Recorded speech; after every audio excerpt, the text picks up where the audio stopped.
I have not looked at the prelims yet. Good. I was at a conference delivering a paper yesterday and through the weekend, and my plan was actually to squeeze it in this morning. I figured, given the size of the class, and given that I wrote the exam in a way that would be fast to grade, I thought I could kind of get here early and do it this morning and have it. But then because of delayed and canceled flights and so on, I ended up arriving in Ithaca like about less than 12 hours ago. So that threw the monkey wrench in my plans. So anyway, I will try for Thursday. Try my best. We have Lab 3 due Friday, right? So Umir told me there was a question about Lab 3. Yeah, so part of the grading says 30% for sophistication or solution. What does that mean? What does it mean?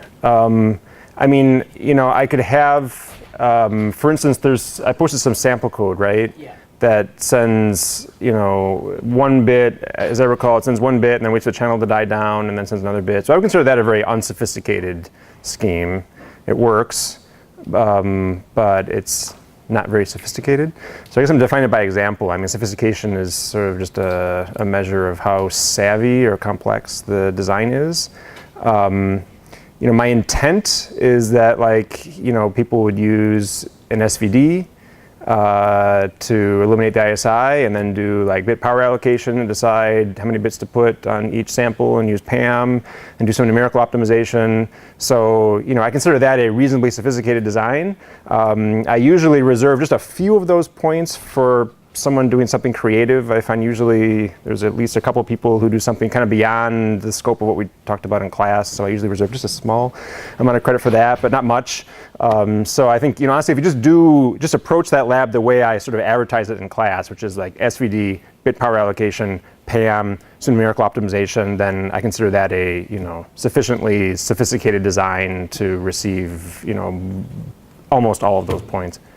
One more question. Yeah. So, if we use like MATLAB code to arrive at our optimal solution, should that like iteration or whatever be in our submitted code, or should we just hard code what we think is the best?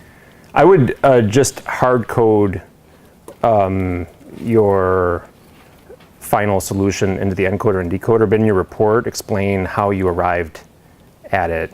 Okay, so that code that you use to like numerically optimize, you don't need to submit that code anywhere, okay? But your report should describe what that code does, okay? And you know how you wrote it and so on. But the encoder and decoder you submit don't have to convey anything about how you arrived at the final solution. It should just be the final solution. Yeah, which is, I mean, typically the way it's done in practice too. I mean, you just hard code the final version. You don't need to embed in it code that explains how you got there. Moreover, we have to run each person's solution, you know, at least 100 times, right? What's it advertised as? Yeah, at least 100 times. In practice, we end up like running it a bunch of times because, you know, we have, well, I don't need to get into that, yeah. Not everyone will follow the submission instructions to the letter, and so our grading scripts are guaranteed to choke midway through, and so it ends up being kind of a very iterative process. So, you know, the faster your encoder and decoder run, the better. From our vantage point, that's not part of the grading, okay? We don't deduct points if yours is slow to run, but, you know, it certainly makes my life easier, okay? And I'm in a better mood, okay? If, you know, these scripts, you know, run kind of seamlessly and relatively quickly, yeah. So stuff that's not absolutely necessary for your encoder and decoder to function, you don't need to put that code in there. You can just describe it in the report, just put the bare minimum in the encoder and decoder to get them to run correctly. That's with our specific case, like 24 bits. Yeah, so this, every communication system we design in this class is going to send a fixed number of bits. So it's, I don't remember off the top of my head, it is for Lab 3, 24 you're telling me? Okay, so I've already forgotten. So yeah, 24 bits. When we do Lab 4 and 5, it'll be a lot bigger. It'll be like 100,000 around that order, okay? But that number is always going to be fixed. You can just hard code it in your encoder and decoder and not worry about it. Obviously in real life, you send variable amounts of data, so you have to, you know, the encoder has to tell the decoder how many bits are being sent, so you have some little header that conveys all that. You know, if you can send 100,000 bits, in my opinion, you can figure all that out. So we don't need to even get into that. So we just simplify things by just fixing the number of bits. Yeah, 24 here. It'll be a lot more later. Yeah. Other questions? We're good? Okay. So, so today I'd like to dive into synchronization and system identification, i.e. learning what the channel is. I'd like to recap the OFDM story briefly. I don't have a whole lot new to say about it, but it's really important, and so I'd like to kind of cover it again, make sure everyone's on the same page. And I'd like to introduce a little bit of terminology and just point out a couple of things in this analysis that are useful for the synchronization and system ID section. Okay, so this is our current working channel model. Okay, y equals hx plus z. H is a known Toeplitz matrix. Z is the usual Gaussian noise. We have a power constraint on x. Okay, so what we did in the last couple lectures was talk about how to communicate over this type of channel. So we're going to recap this and then jump from this to our full-fledged channel model that had unknown H and synchronization to worry about too. Okay, but for right now, if this is the channel model, H is known and there's no synchronization to worry about, okay, then this is the architecture we developed. So this architecture rests on an assumption about the channel, namely the impulse response, okay, which is tied to the H matrix here. Okay, so this impulse response gives rise to this H matrix, right? So this impulse response is causal, okay, so it's 0 to the left of 0, and it's finite impulse response, so it ends after a certain amount of time, and in fact n plus 1, I guess, describes the diameter of the impulse, the duration of the impulse response, okay? Or at least, I guess more precisely, like n plus is sort of the last non-zero value after 0, okay? So hypothetically, if the impulse response was sort of 0 at 0 and 0 for some the positive values near 0, and then became non-zero and then ended, okay, you don't count the zeros around time 0 when computing n plus. N plus is like how long you have to wait after 0, after time 0, until the impulse response disappears. Okay, so we'll loop back to this assumption in a bit, but under this assumption means the following architecture. Okay, so you take the bits. Okay, you encode them into the frequency domain. You have for each sample in the frequency domain, so each frequency coefficient, you have a real and an imaginary component. You encode bits separately in each sample, so just do PAM in the real and imaginary component of each sample of this frequency domain vector. Okay, this is like a partial frequency domain vector, right? It's missing the DC and it's missing the conjugate symmetry and so on. So you form the full frequency domain vector, okay, by padding a 0 for the DC and possibly also a 0 for the n/2 sample if n is even. Okay, and then you take this x1, flip conjugate, and postpend that to get the overall frequency domain signal x0. Okay, take the inverse DFT to go to the time domain. All right, and then if you had a circulant matrix, if H was circulant, you could just transmit this. Okay, our way of bridging the gap between Toeplitz H and circulant H over here, okay, was to do the cyclic prefix trick. So you take x, you prepend n plus samples from the end of x0 to the beginning, and that gives you the actual time domain signal that goes over the channel. Okay, so x here is longer than x0, okay, by n plus samples. That goes over the channel, so the channel under our model is just a matrix multiplication and additive noise. Okay, then on the receive side, you kind of undo a lot of these steps in order. So drop the samples corresponding to the prefix. So drop the first n plus samples of y. Okay, convert to the frequency domain. That's supposed to be a 1, sorry. No, sorry, it just changes the direction of the arrow, right? So DFT converts to the frequency domain. Undo this operation here. So drop the DC, drop the n/2, drop the second half of the spectrum, which is just a redundant copy of the first half with a complex conjugate in there. Okay, and then we talked about how the phase shift, the complex phase shift on each sample creates trouble because it creates ISI between the real and the imaginary components on a given sample. So you undo that by multiplying by this phase matrix inverse. Okay, and then finally you just do like map decoding for each frequency component. So we call this Y2 here, I think. So take each frequency component in Y2. Take the real and imaginary parts, just do like minimum distance decoding separately for each of those two components, and then output the bits. Okay? So end to end, that's the whole picture. I guess, lambda theta here is not defined. It's kind of a bit of a mouthful to try to define that, so maybe I'll just refer you to last lecture for that. So basically you take H, take the write H in diagonal form, H equals W lambda W Hermitian, okay, and then W you reduce, okay, reduced dimension form of lambda because we're throwing away samples in the frequency domain, and then separate into real and phasor, okay, and that's the phasor part. Anyway, so there's a bunch of steps to go from H to this, but mathematically this matrix right here is just a function of H. So if you know H, you can compute what this function, what this matrix is right here, okay? Okay, so in practice, you tend to run this kind of many times in succession. Okay, so if you have a lot of bits to send, rather than making all of these vectors really long, okay, in which case you run into the problem that the channel actually starts varying over the course of one of these blocks. Okay, you send a bunch of blocks back to back. Okay, so we'll get into this more when we talk about synchronization system ID, but in practice it tends to look more like this. So you have bits to send, okay, you encode them in an x0 vector, like according to these two blocks right here.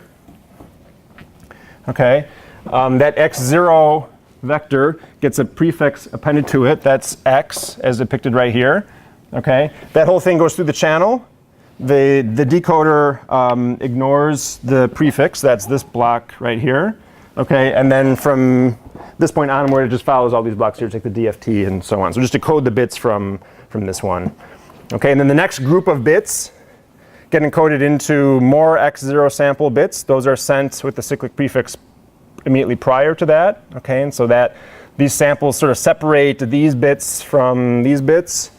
The decoder will again ignore the prefix and then decode from this. Okay, it just keeps going like this. All right, I pointed out these samples here serve a dual purpose. They're needed for two reasons, actually. One is they tee up this transmission by causing the mapping from here to here to look circulant. Okay, because if you put zeros here, the mapping from here to here doesn't look circulant. It looks toplets. So that's one use. The other use is that, since the channel has ISI, you send these samples here, and it takes a while for it to finish responding to those samples. And if you start sending these samples right here, okay, then the channel's response to these samples is going to clobber this transmission, okay? Whereas you're sending this thing's sacrificial anyway, right? You're going to drop it anyway, okay? So it serves the role not only of causing this matrix multiplication from here to look circulant, it also kind of separates this transmission from this one, okay? Because it takes n plus samples for the channel to die down, right? N plus is the duration of the impulse response, and n plus is exactly the duration of this. Okay, so it cleanly separates this transmission from this transmission. Okay, last time I think I wrote guard band here. I think the proper term is actually guard interval. Okay, they tend to call it the guard band. I think has more of a frequency domain, connotation to it. Like, my FM station has to be separated in frequency from your FM station. This is more of a time separation, so they call it guard interval. GI, you'll see the abbreviation GI in standards and stuff. So this is what they're referring to.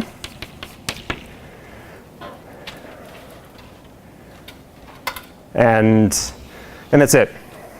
So this is an important architecture for the class. I'd say like the most important concept in the class is this architecture and why we use it. So if you really want to understand this class well, just go through this block by block. Make sure you understand what each block is doing and also why it's there. So for each block, like what problem is this solving? Why do we have this here? Why do we have this here? Okay, why do you do it this way? To me, the salient feature of this architecture is that it encodes bits in the frequency domain in order to contend with ISI, right?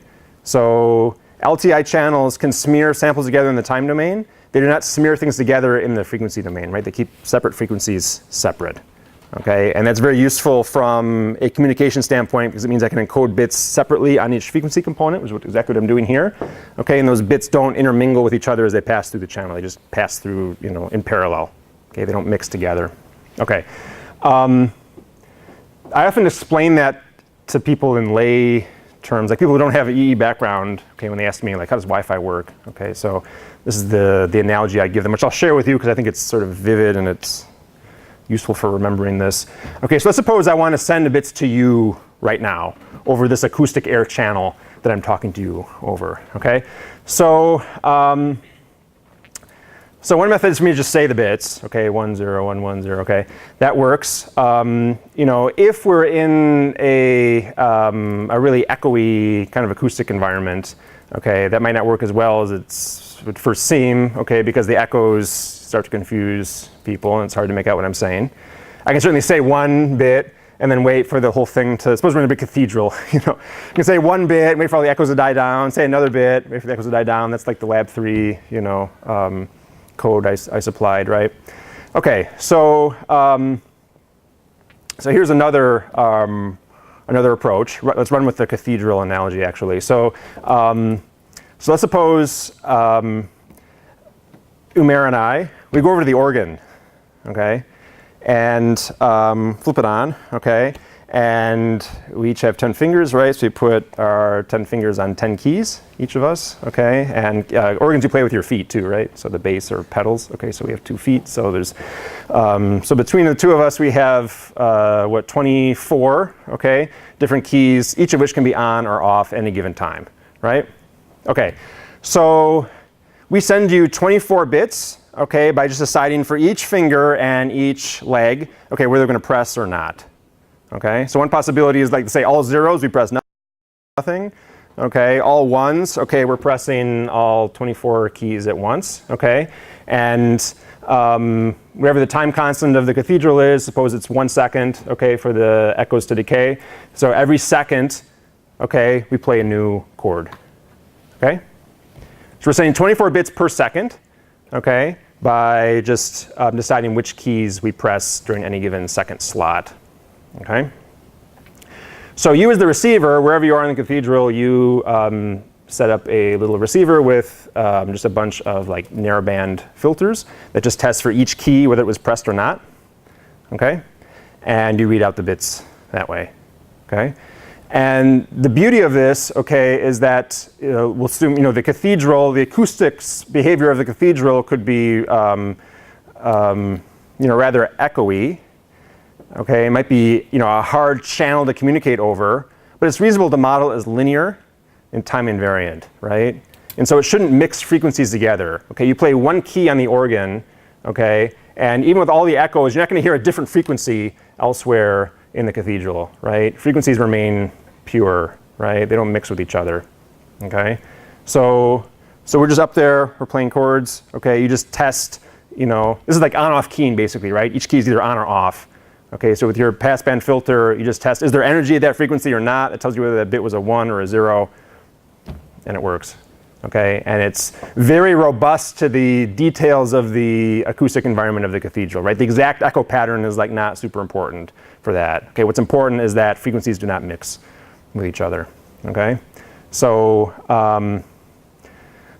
right, so whenever I see like, a little Wi-Fi access point, I know that's not one, but there's one out in the hall, right? I always think of like a little leprechaun inside, like playing the organ, okay, and sending information out, okay? So if you get nothing else out of this class, okay, just remember that, okay? And if everybody asked you, how does Wi-Fi work? You can share them that analogy. If you want to know why communication works and happens in the frequency domain, okay, that's the reason.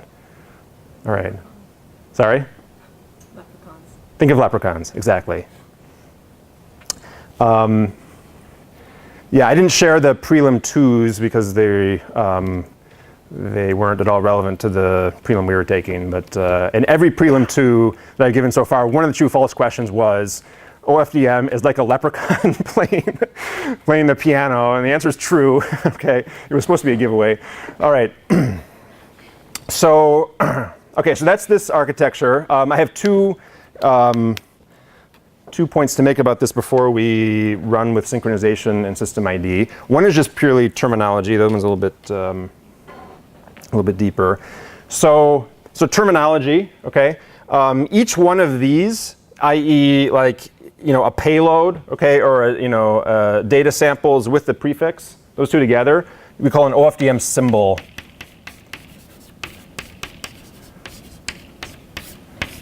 Like that. Okay, so here, each that is a symbol.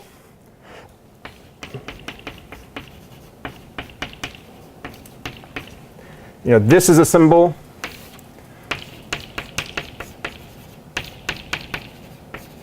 And so on. Okay, so you have a sequence of symbols. Each OFDM symbol has both the prefix and the data part. Okay, I do not like this terminology at all. Okay, to me, symbol evokes some kind of like small atomic letter. Okay, OFDM symbols can be quite large. Okay, so for the ComCloud, the N plus is what, like 100 samples or something on that order, a couple hundred samples. Okay, and the length of the L here is typically much bigger than N plus. Okay, so an OFDM symbol will often for us comprise like hundreds, even like 1,000 samples.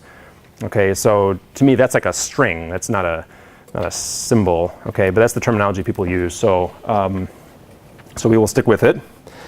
Okay, so that's one point. The other point I want to do is relate this assumption here to H. Okay, this is really important for the synchronization part in the channel ID part to follow. So we have this assumption, this working assumption on H. Okay, so HK is 0. K is not in 0 to N plus.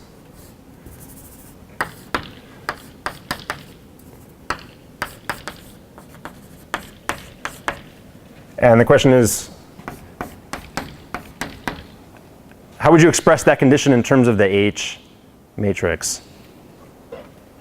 So what does H need to look like in order for this to be true? Okay, so there are actually kind of two assumptions in here, right? One is that the system's causal. Okay, so the impulse response is 0 before 0. And also that the duration of the impulse response does not exceed N plus. Okay, so let's view it as like two assumptions in one, right? Causal and then, FIR with duration no more than N plus. So the causality, okay, if this H is causal, okay, what does that mean about this H here? What does it look like? Yeah.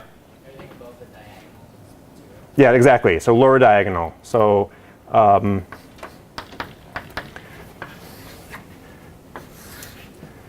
okay, so everything above the diagonal is all got to be 0. Okay, so if you want to see that, go back to like the signals and systems unit where we actually created H from the impulse response. Okay, what we had was like H0, H1, H2, H minus 1, H0. Should I write that in here? Maybe I should write a few. Well, no, I won't. And we can go back to your notes and see how we constructed H from the impulse response. Okay, and above the diagonal you have H of minus something up in here. It's going to be H of 0 and then minus 1, minus 2, minus 3, and so on. Okay, so if H is causal, this is all going to be 0. Okay, so causal impulse responses give me lower triangular H matrices. Okay, what about the assumption that the impulse response doesn't go beyond N plus? What does that say about the matrix?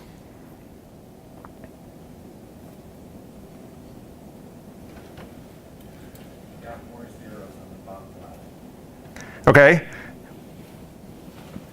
So I'm going to have a band, right? We get more zeros. How big is this band right here?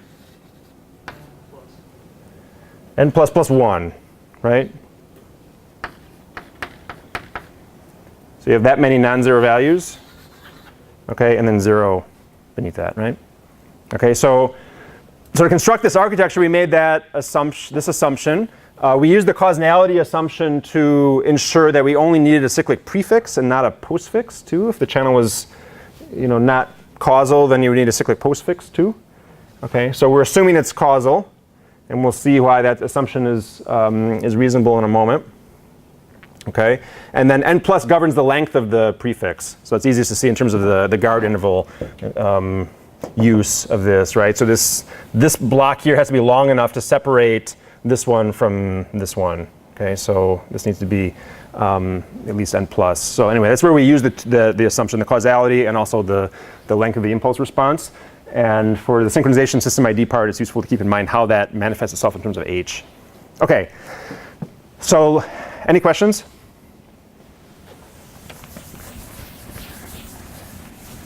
Okay, so we can now proceed to synchronization and system ID.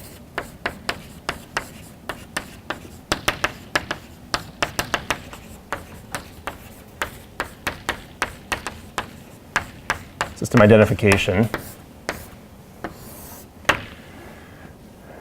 All right, this is where the rubber meets the road, right here. Okay, so this is where we're going to take all of the theory we've done, okay, and then address these kind of final, you know, very practical considerations about how to synchronize and how to learn H and so on to get this whole thing to work. Synchronization and certainly system identification to a lesser extent. There's kind of a less clean mathematical story about these things. There's a lot of various heuristics people use, some more principled, some less principled. I'll show you what I consider to be like the more principled, you know, approaches. So let's look at the channel model first. So this is now going to be the full-fledged channel model. So from our modeling unit. So y equals h x with an unknown number of zeros, padding before and after, plus z. Z here is the usual noise. H is going to be an unknown Toeplitz matrix. Okay, and we have the usual power constraint.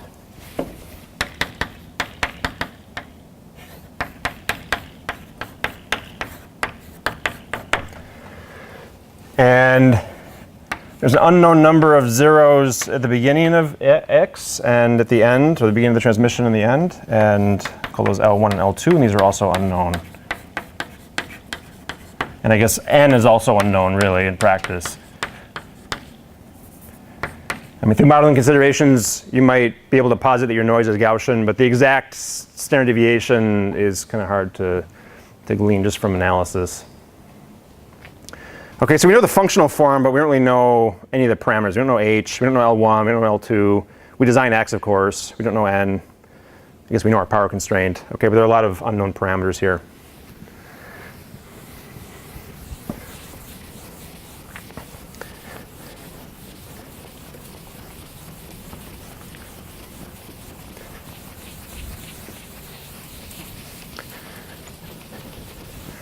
Okay, so the jump we're making here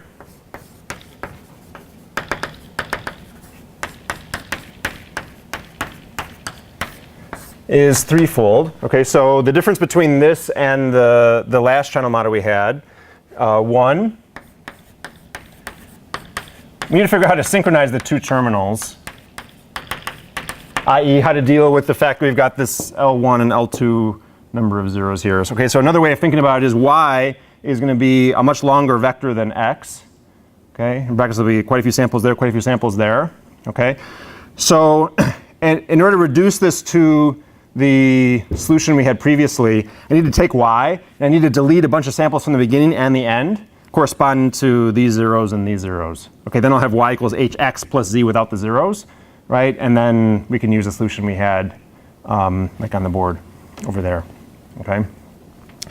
So in some sense, you got to find the signal in y. You get a vector y that's kind of overlong, and it's got like just noise in the beginning, just noise in the end. The signal's embedded in the middle, and you got to find it and isolate it, and surgically remove the pure noise at the beginning and end that you don't want. Okay, so that's one problem. We need to learn H.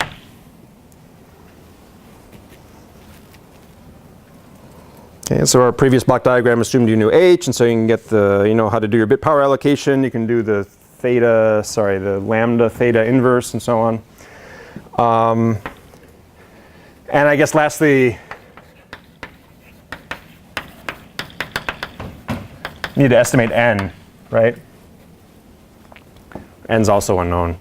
If N was known and H was known, okay, and we knew L0 and L1 so that we could just delete the irrelevant samples from Y, then we'd have exactly the model we were working with previously, and we could just use the architecture we've got. Okay, so we have 3 more tasks to complete, and then we'll be ready to design working systems. Okay? All right, 3 is by far the easiest, okay, because That's just the variance of the noise, the standard deviation of the noise, right? And in the beginning and the end, you're going to have samples that are just noise, right? So you can just like square those samples and average them and get a pretty good estimate for n. Also, this doesn't change a whole lot. It changes over very slow time scales. So just flip your receiver on, collect a bunch of samples of pure noise, and then just estimate n from that. Okay. So, and furthermore, the decoder doesn't. Our decoder does not really rely on knowledge of n, right? I mean, the map decoder would just map each. The maximum a posteriori probability decoder would map each received vector to the closest signal point, irrespective of what n is, actually. So you can argue you don't even really need this, but if you do need it, it's kind of easy to get. So we'll just assume n is known and work on these other two problems. Okay. This is, by the way, what we call system identification. Okay, so we need to learn H and we need to synchronize. These two problems turn out to be rather intertwined. Okay, at first blush, they look like kind of completely orthogonal problems. Okay, but they're actually kind of intertwined. So one way of seeing that is to observe that if one of them was already solved, the other one would be a lot easier. Okay, so if things were already synchronized, okay, then learning H is not really that hard. You just send an impulse as your first sample in the transmitted signal, and then you can just measure that response at the receiver. There's the impulse response, good to go. Okay, that requires you to know when the transmission's starting. Okay, and the whole point of synchronization is you don't know when the synchronization is starting. Okay, likewise, if you knew what H was, okay, if you knew the impulse response, then again the transmitter could send an impulse. Okay, you could just kind of look for that pattern, look for the impulse response in the received signal, do a matched filter, let's say. Okay, identify where that is, okay, and mark that as the start of the transmission, and then you're synchronized. Okay, so if you're synchronized, learning the channel is not that hard. If you know the channel, synchronization is not that hard. Okay, but when you're not synchronized and you don't know the channel, okay, then it seems like you have kind of a chicken and egg problem. Like, how do you get this thing started? Okay, I liken it to like synchronization, sort of like finding a needle in a haystack, where you got to find the signal, okay, which is like the needle in the haystack, okay. And if you don't know what H is, then it's like trying to find a needle in a haystack when you don't know what a needle looks like. Okay, it's kind of doubly hard. Okay, so the problems are intertwined in that sense. One's easier if the other one is already solved. But actually, it runs deeper than that. I really don't like this. It runs deeper than that. Okay, in that it turns out the H matrix estimate that you want actually depends on the synchronization that you achieve. Okay, so it's kind of a vague statement. Let me try to explain this. Okay, so next I'm going to draw up a diagram, okay, that's rather elaborate, okay, but it's, I think, really useful for kind of discerning what's going on in this problem where you're trying to like synchronize and learn H at the same time. So I'm going to take a moment to kind of draw this out carefully. So this is just going to be like drawing out this equation here, okay, but kind of pictorially representing Y and H. That should be square. And X and Z.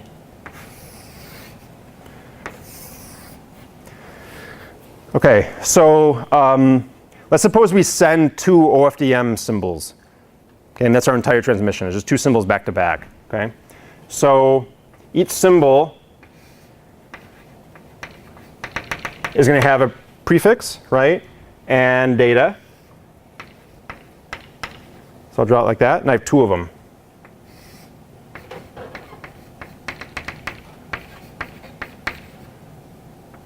Like that. That's the entirety of my transmission. Okay, so all of this just corresponds to the silence, the time that the receiver starts recording before the transmitter starts, and the time after the transmitter stops until the receiver stops. Okay.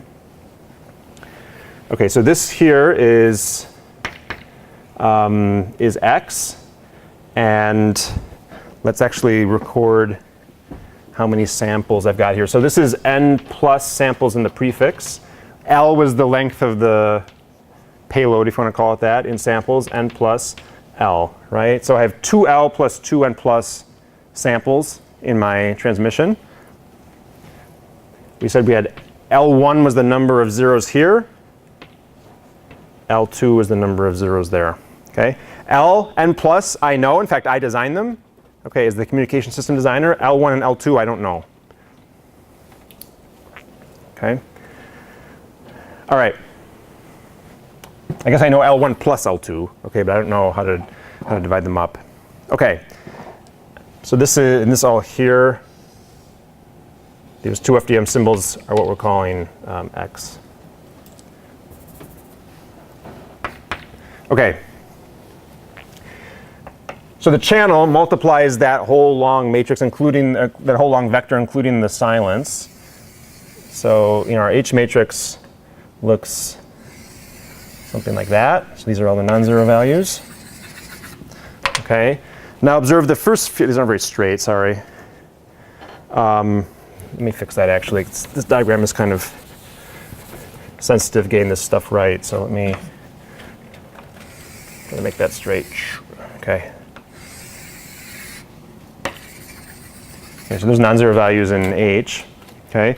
Observe the first few columns of H are going to get multiplied by 0, right? When I go multiplying like this, okay, the first few columns are going to get zeroed out. So, all these columns just get multiplied by zeros, right? So this is L1. I have L1 columns here that are just multiplied by 0, so they don't affect anything. Likewise, I have L2 columns at the end. They get multiplied by 0. Okay.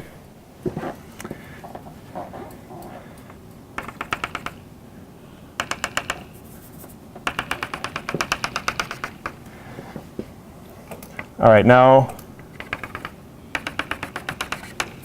it's too low.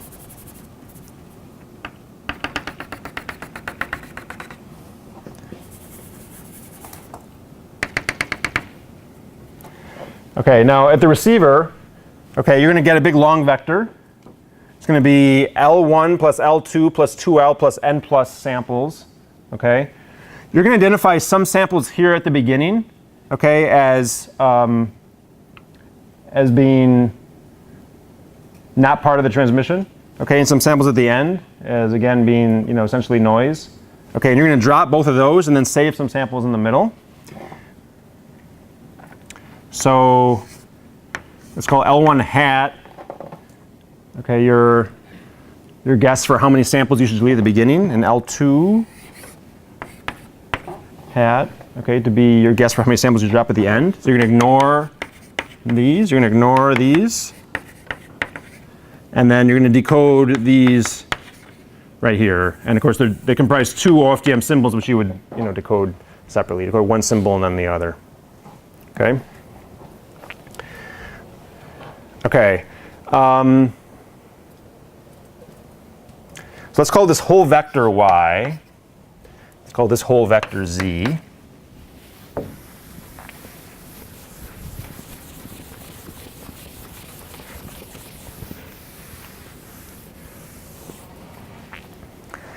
Okay, and then think about the matrix that takes me from X here to this block. Okay, so if you look at y, in this block would be L1 hat, sample L1 hat up to, you got to add on 2L plus n plus samples. So L1 hat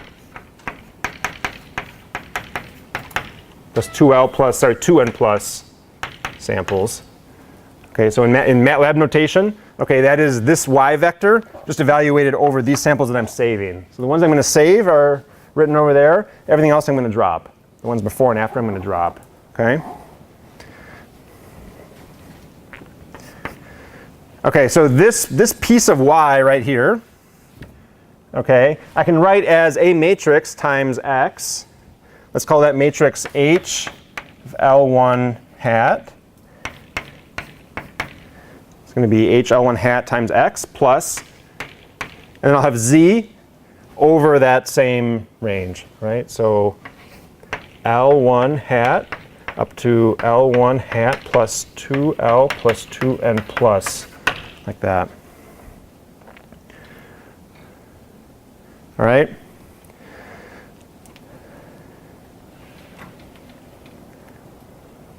Okay, so mathematically I can do this. So pictorially, what in the left-hand picture here corresponds to this matrix, this HL hat 1. Where does that appear in that picture?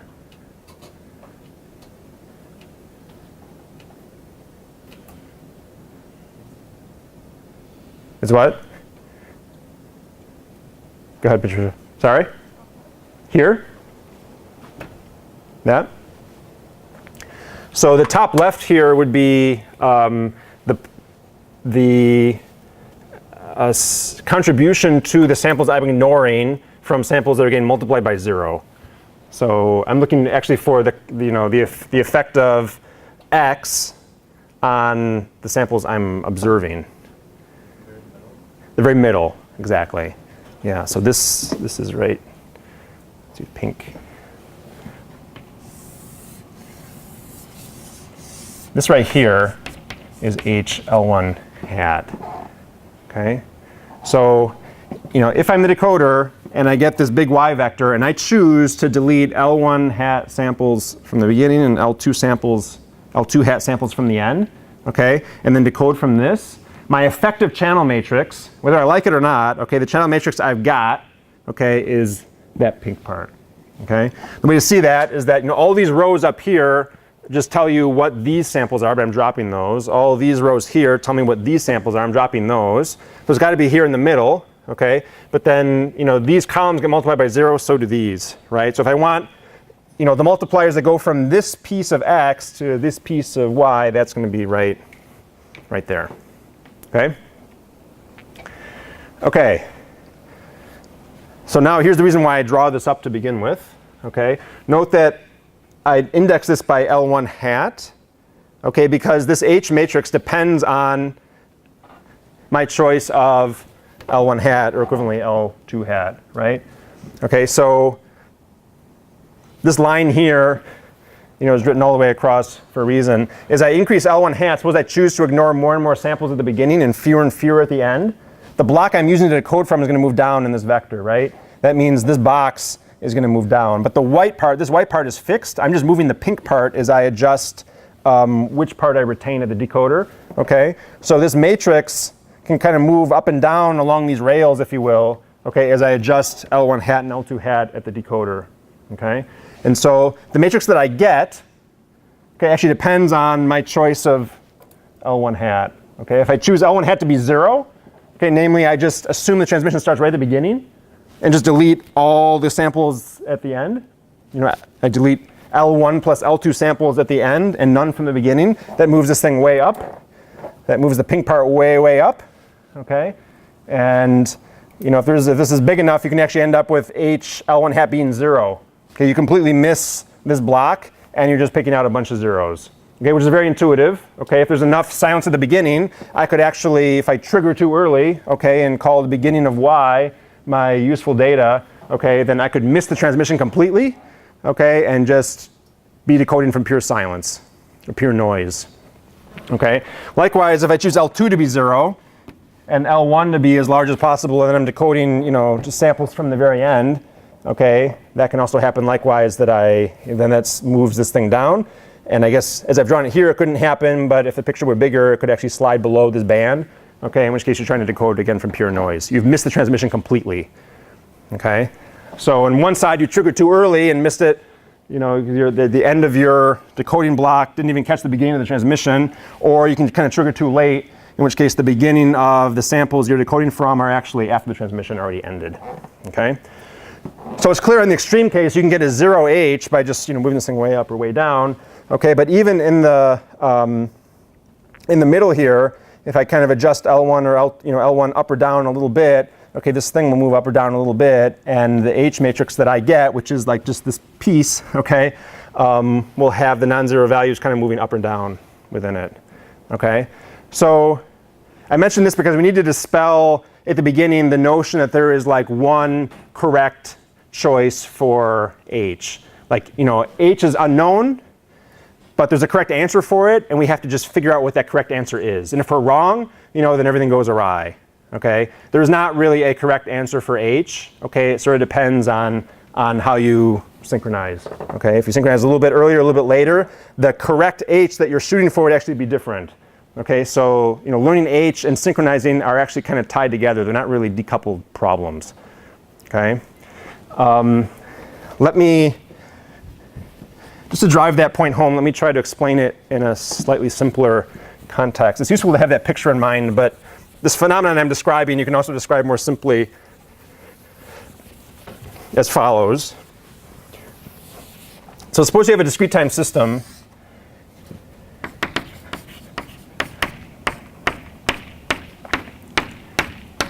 And your input is just an impulse like this, a discrete time impulse. Like that. So that's time 0. Okay.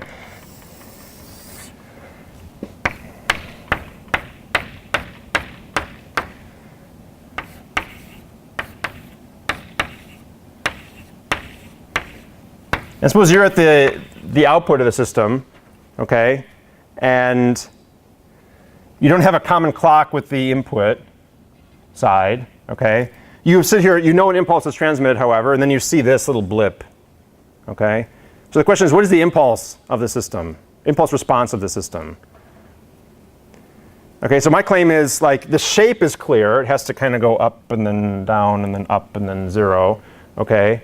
But the delay of the system is impossible to measure without some kind of common clock, okay? Because it depends on what I label as, how I synchronize. Depends on what I label as time 0. If I call that time 0 here, then the system's causal with minimal delay. If I call this 0, then it's anti-causal, right? If I call this 0, then it's causal with a delay. Call this 0 over here, it's causal with more delay, right? Okay, and the point is, like, in the absence of any synchronization, like, I'm not really in a position to argue that this is any better than this. I mean, these are all valid choices for how to synchronize. Okay, and you get different impulse responses with the different choices, right? The shape, of course, is the same. Okay, but whether the system's causal or not varies. It's sort of analogous here, right? So as I vary my choices of L1 hat and L2 hat, this pink box kind of moves up and down on these rails, and like the precise non-zero values you get here don't change, but their position within your little matrix changes, right? It can be down here, so it's causal. It can be up there as you slide this thing down, and so on. Okay, same concept. Another way of thinking about it, like a frequency domain view. So suppose your input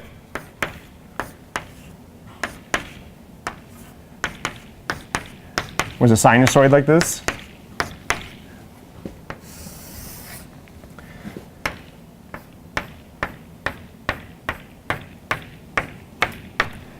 Okay, and suppose you receive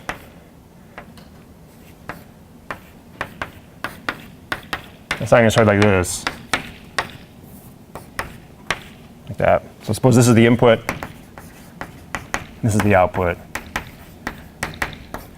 Okay, so whoever's driving the input, they're going to send a cosine starting at time 0. Okay, now you observe this. Okay, and you can ask, well, what is the phase shift of the system? Okay, the point is it's not really well defined, right? Depends on how you resolve the synchronization ambiguity here. Okay, I don't have a common clock between these two signals, so I can't really say. Okay, I can just like define this to be, or I guess it sends a sine at time 0, right? So I can define this to be time 0, right? In which case there's no phase shift at all in this system. Okay, I can define this to be time 0, in which case it's 180 degrees, right? And this to be 0, in which case it's 90 degrees, right? I can get many different phase shifts depending on what I label as time 0 here. Okay, so in this case, you might think of the phase shift as being like some intrinsic thing, like there's a right answer at this frequency, the system has some phase shift, I just need to learn it. And it's not that simple, okay? It's coupled with the synchronization question. How you resolve the synchronization governs what the phase shift of the system is. Okay. I'm going to leave this up so we can refer to it.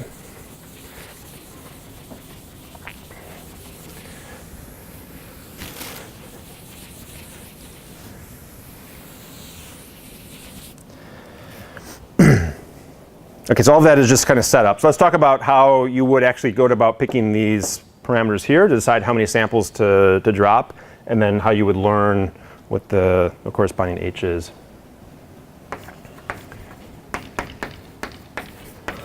Okay, so I'll tell you what we desire, okay? And you're going to tell me why we desire it to work this way, and then we'll talk about how do we actually achieve that. Okay, so we want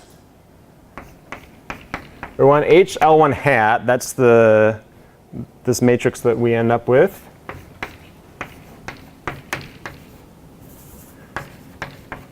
To be lower triangular.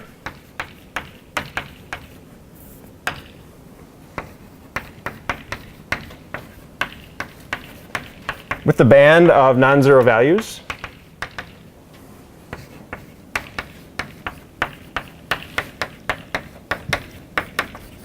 As close to the diagonal as possible.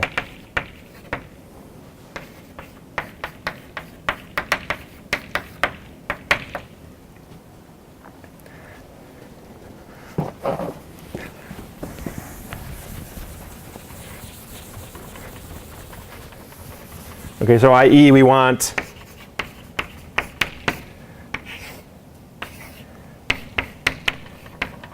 H L1 hat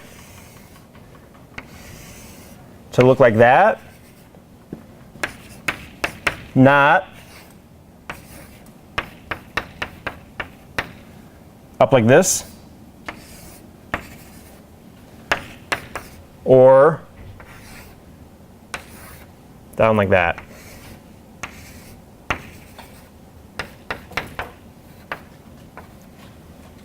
Okay. So now bear in mind the decoder doesn't know, all it gets is y, right? So it's going to get this one vector for a given choice of L1 hat and L2 hat. Like if it says, okay, I'm going to delete the first 100 samples from the beginning and the 200 samples at the end. Okay, obviously it doesn't know what H it's getting when it does that. Okay, but suppose it did for a moment. Okay, suppose it got to learn what H it was getting as a function of what L1 hat and what L2 hat it chooses. Okay, I claim the decoder should aim to pick these two parameters that govern how many samples it's dropping, so that the H L1 hat it gets in the middle here looks like this, not like this or like this. Okay, do you see why? So what's wrong with this? Sorry? It's not lower triangular. And why is that a problem? Not causal. And why is that a problem? Exactly. Yeah. So our design uses a cyclic prefix only, and not a cyclic postfix. So that means the effective channel you're working with needs to be causal. That means the H matrix you get needs to be lower triangular. Okay? And if your H matrix, so if you end up triggering too, what would that be? If you end up triggering too late, okay, so I call this the trigger point. Okay, we'll say more about this in a bit. But if you trigger too late so that you're saving samples that are like too late in the transmission, okay, then your pink matrix is going to have this band be up above the diagonal. Your system is effectively not causal then.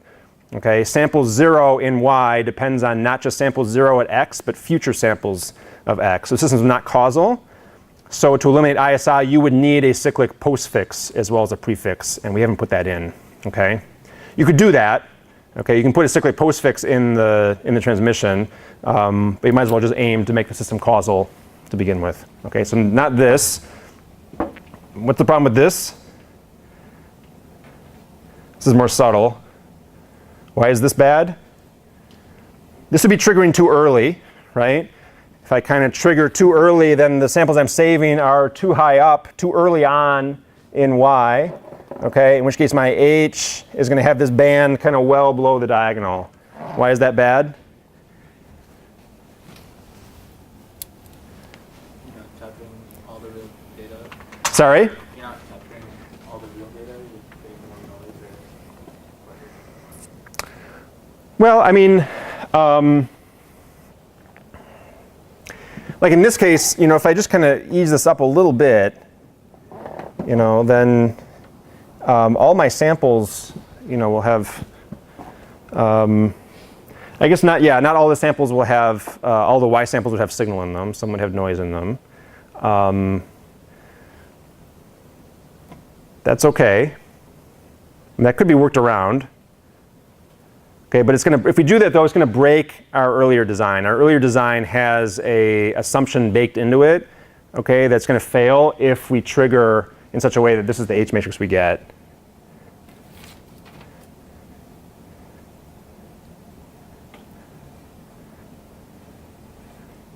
Yeah. Does that mean HK from 0 to n plus the values are no longer 0 at all those? The trouble is yeah. Do you want to add to that? Yeah, sort of.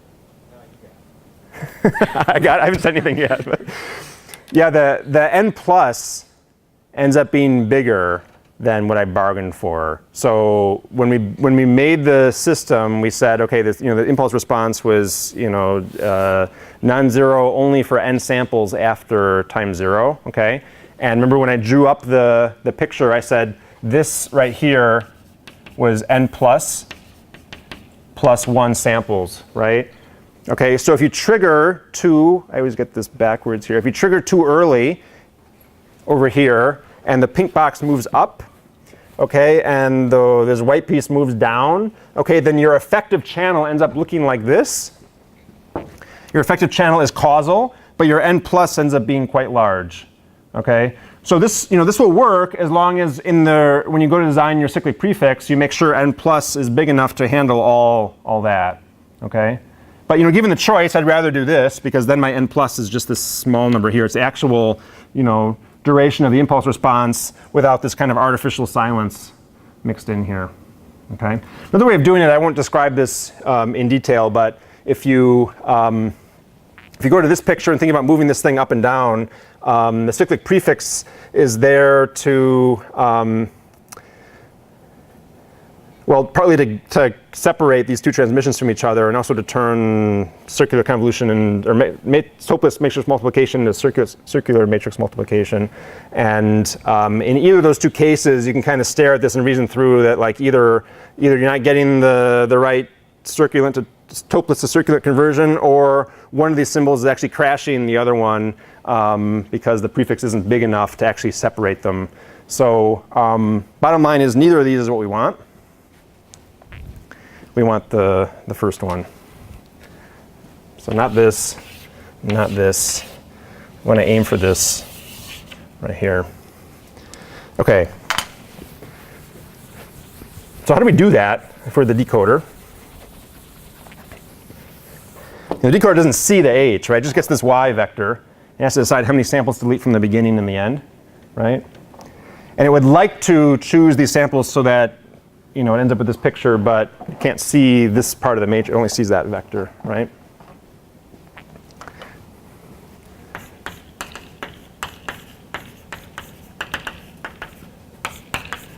So how do we achieve this?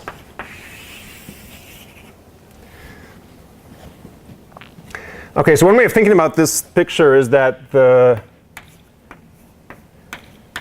L1 hat sample of Y, okay, that's the first sample that you're saving, right? You'd be deleting Y0 up to Y L1 hat minus 1, right? So Y L1 hat would be the first Y sample you're saving. So this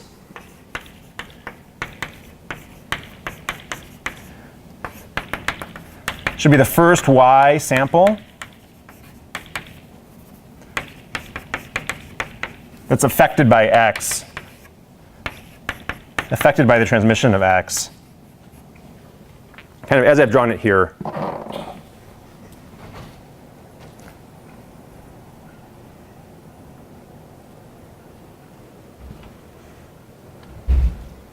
Okay. So how do we achieve that? So how do you, you're the receiver, you get this big Y vector, just a bunch of samples. How do you find the first sample that's affected by X? It isn't just silence.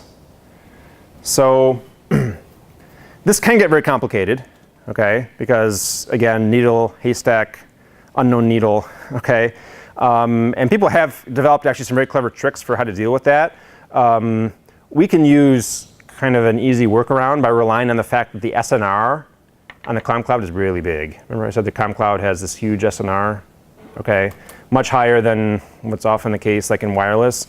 So in the COM cloud, you can actually detect the start of the transmission and find the first sample, in Y that's starting to be affected by the input by just watching for the power to shoot up, okay? And that for us, that will work, and it's very simple, okay? So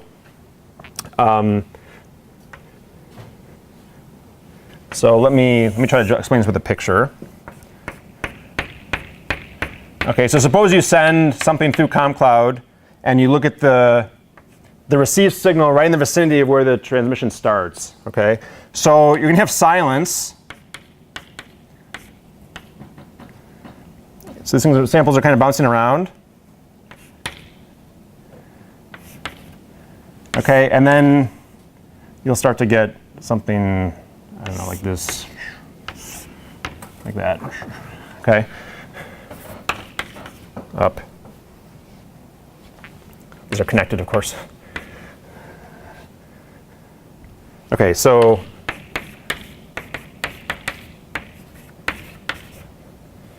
I'm going to number these intentionally. All right, so where this is now a kind of a subjective human experiment here. So which sample would you say marks the start of the transmission where Y starts to be affected by X?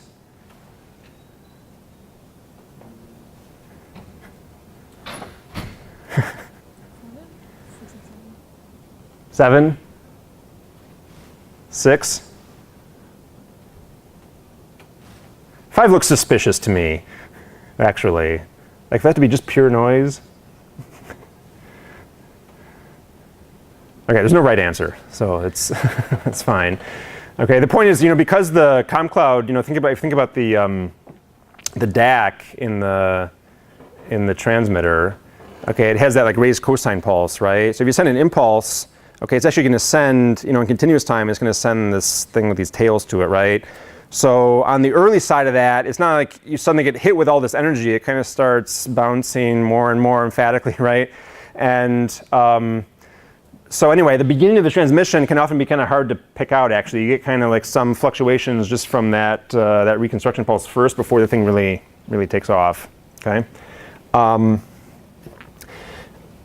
Yeah? But what about in a case where the impulse response actually has delay built into it, so you're sending zeros for the initial few samples, and so then you're essentially sending just noise. Like it's the same like starting problem again. If you're looking at just power, right? I'm not sure. You're sending zeros here? Or You're saying this. What if this is zeros? yeah. Is that the question? Yeah. So that's a good question. So you need to construct this thing in such a way that it's got like guaranteed to have energy right at the front end. So for instance, if your Y is just all zeros, okay, then like this is all just noise, okay, and so you have no hope of detecting anything in that case, right? And I've actually had it happen where this usually comes up in Lab 4 when people start designing things and testing them. Often they're doing on-off keying, okay, and they'll set it up so that 0 bits give rise to 0 samples in the frequency domain. 0 samples in the frequency domain give you 0 samples in the time domain. 0 samples in the time domain give you a 0 cyclic prefix. So if you're saying logical zeros, then your whole OFDM symbol is just a bunch of 0 samples, okay? And if the first, if all the bits that are encoded in the first OFDM sample are logical 0, then the first OFDM symbol ends up being a bunch of 0 samples, in which case this whole block here is just more zeros, okay? And then how are you going to find the start of that? You can't from just an energy consideration, right? You can maybe find the start of that and back it up. But so in practice, you typically send, just always send a few non-zero samples at the beginning here, before you do that, or just encode it in such a way that like the first OFDM symbol is guaranteed not to be all 0. Yeah. Does that answer your question? Yeah. Okay. Other questions? Okay, so right. So I mean, just asking a person to identify which sample is where the transmission starts is not guaranteed to always give you the same answer. And we'll loop back to that in a moment. Let's just talk about how to automate this.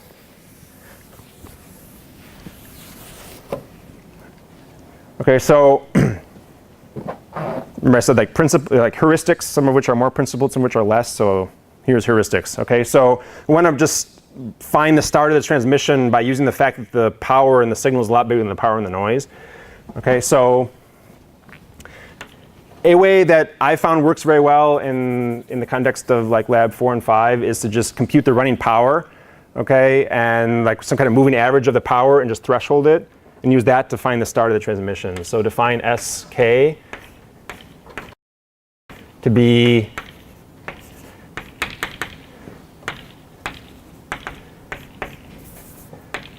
like the average of the power levels of the previous M samples, like that.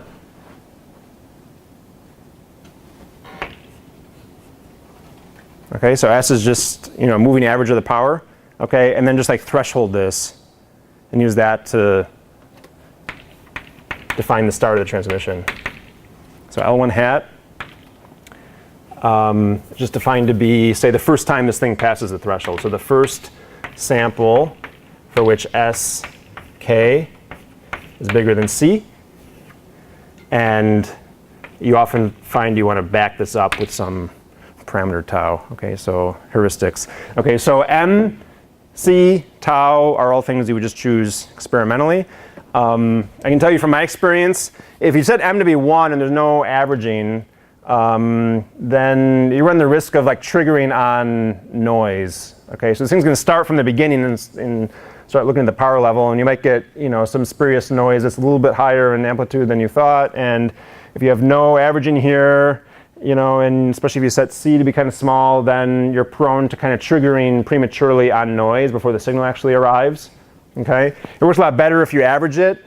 Okay, you're much less likely to trigger on spurious noise too early. The danger with that, though, is that your triggering system now has inertia to it. It's got this averaging. Okay, so in this kind of example here, because of the averaging, it might not trigger until sample 7, 8, or 9, whereas you really want it to trigger on one of these two over here. That's where the tau comes in. Okay, so you'll typically find if you choose M to be not 1, this thing will consistently trigger kind of a few samples late. So just back it up. Okay, just choose tau to be 4, 3, or whatever. Just eyeball it. Okay, and so it consistently kind of identifies one of these samples. Okay, as the start of the transmission.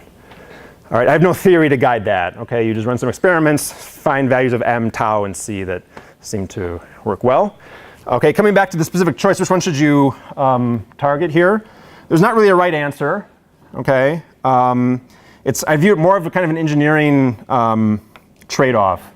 Okay, so as you trigger earlier and earlier, I suppose I identify that one as the start or that one as the start. Okay, I'm triggering earlier and earlier. That's moving this up.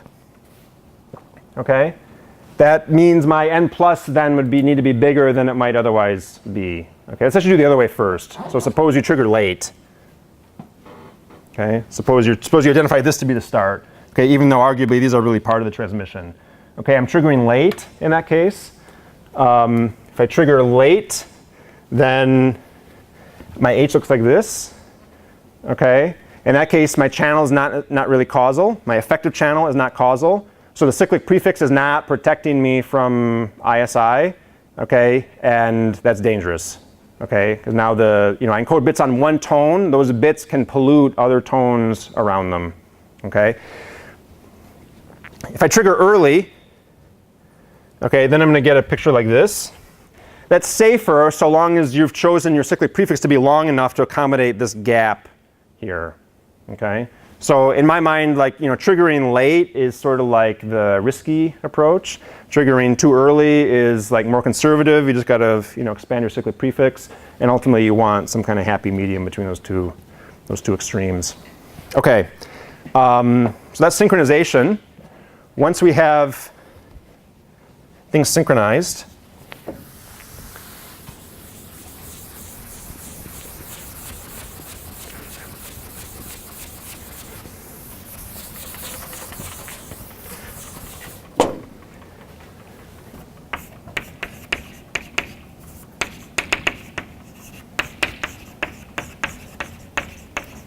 Okay, then we can learn the channel.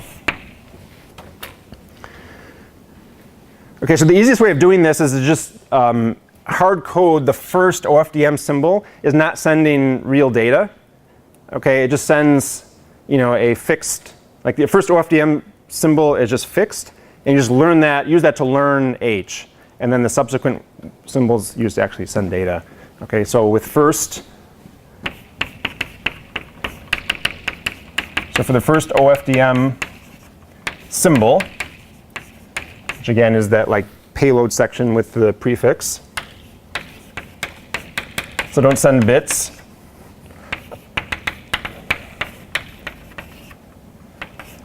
Send some fixed choice of x1. So just choose x1 of k to be rk e to the j theta k, where rk and theta k are just numbers you just hard code in both the encoder and the decoder.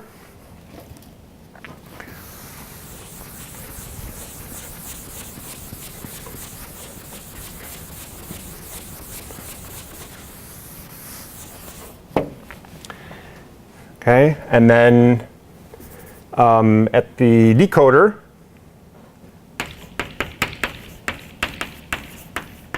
okay, ultimately it wants an estimate of the transfer function of the system, at frequency k. All right. It knows the input at frequency k. It knows the output frequency k. So the ratio of the two would be a natural estimate for the frequency response at that frequency. Right, so just choose, I'm going to put a hat here. That's your estimate of the channel. Okay, so it'll be y1 at k divided by rk e to the j theta k.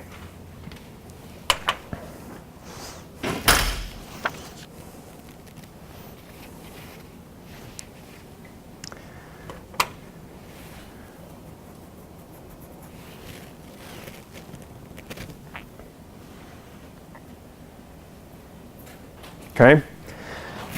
All right. Now, I can tell you in practice, okay, if, like, suppose you run all this, okay, and the decoder gets an estimate of the channel, okay, and then you go back and you just change your tau from 3 to 2, okay, so it triggers one sample later than it otherwise did, and then you rerun everything, okay, you're going to get, like, for some frequencies at least, you're going to get very different responses here, especially the phase. I mean, the gain will be roughly the same, and the phase quite a bit different. Okay, so your estimate here is actually a very sensitive function of the how you synchronize. Okay, if you just synchronize like one sample earlier, one sample later, okay, it can change these numbers a lot, especially at higher frequencies, where one sample comprises a relatively large fraction of the cycle. Okay, don't be alarmed by that.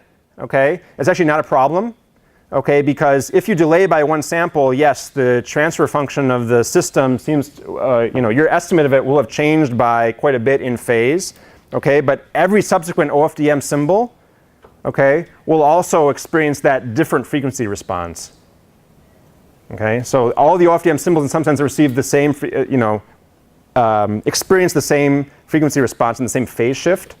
Okay, so even if your estimate changes by a lot, it's okay because all the subsequent samples also get that same phase shift difference corresponding to one sample being off.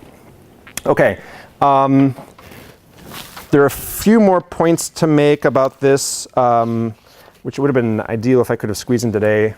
In hindsight, I should have talked a little bit faster, but there was no time, so we will wrap that up Thursday. So on Thursday, we will talk about just a few final points on how to make all this work. I'll describe a few improvements you can make to this system at a high level, and then we'll be done with our basic run through of communication system design, and we'll start talking about coding. All right, see you Thursday.